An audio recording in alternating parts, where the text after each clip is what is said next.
You've already made some big decisions that are really going to benefit your loved ones. But we still have an important piece to consider, and that's the service. In this lesson, we're going to pull elements from your life to create a personalized and memorable service that will bring comfort to your loved ones. Don't get overwhelmed. This can be a really challenging part of the course because I am asking you to think about your own death. And frankly, that is hard for most of us.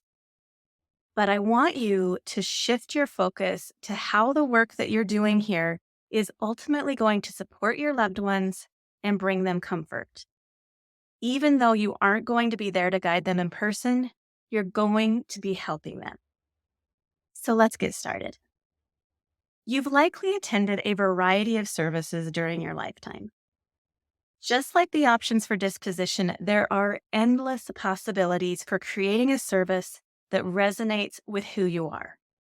The more the service reflects you as an individual, the greater the comfort it will bring. So it's important to give thoughtful consideration to this piece of the puzzle.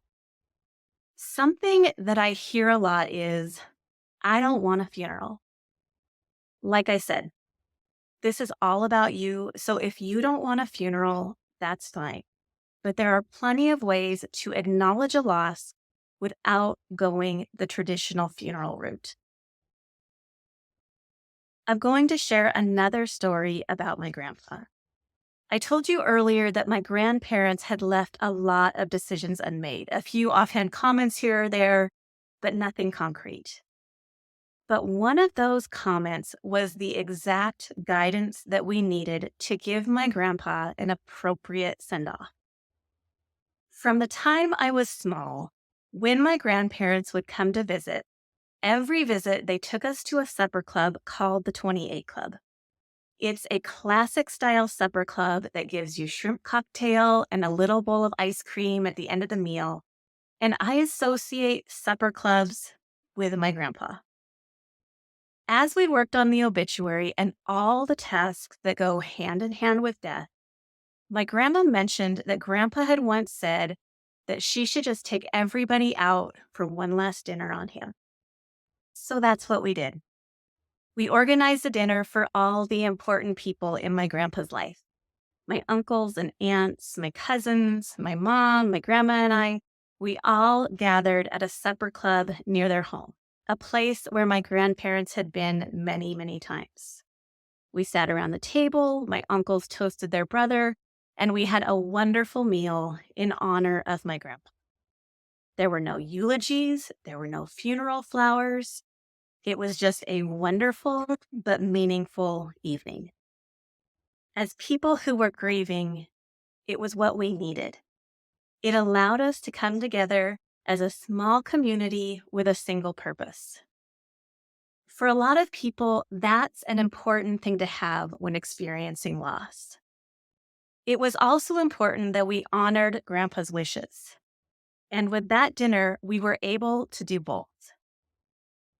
I'm hoping that as you think about your own choices, you remember that you don't have to follow anyone's tradition or expected course if that's not what feels right to you. If tradition brings you comfort, by all means, that's what you should do.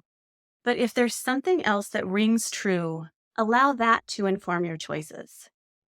We're going to practice that right now.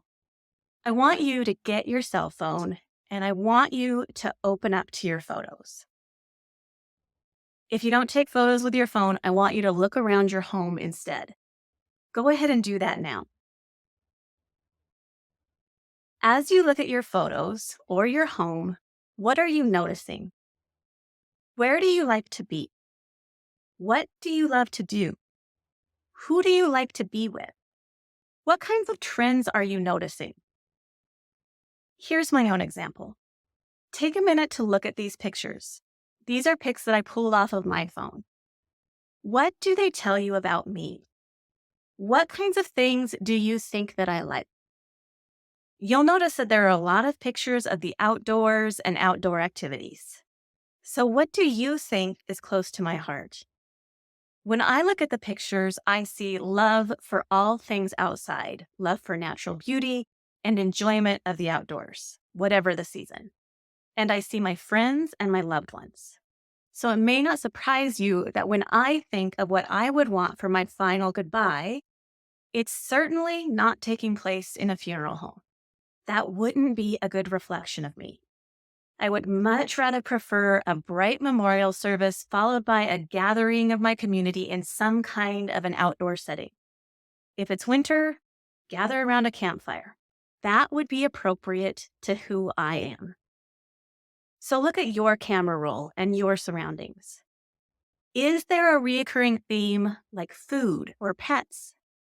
If so, think of creative ways to include those in your service. If great food and drink is your thing, a special dinner in your honor might be perfect.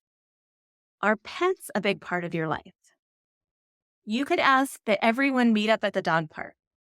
They can enjoy their pets while benefiting from a community that is sharing their loss. Maybe you'll skip the formal service altogether, or maybe like me, you'll have a more traditional memorial for practicality, and then add something unique and personal in conjunction with it. Whatever you choose, remember, there are no rules that you have to follow except this. Guide your loved ones. Give them a roadmap so they know exactly what to do when the time comes. We're going to continue working on that in assignment 3.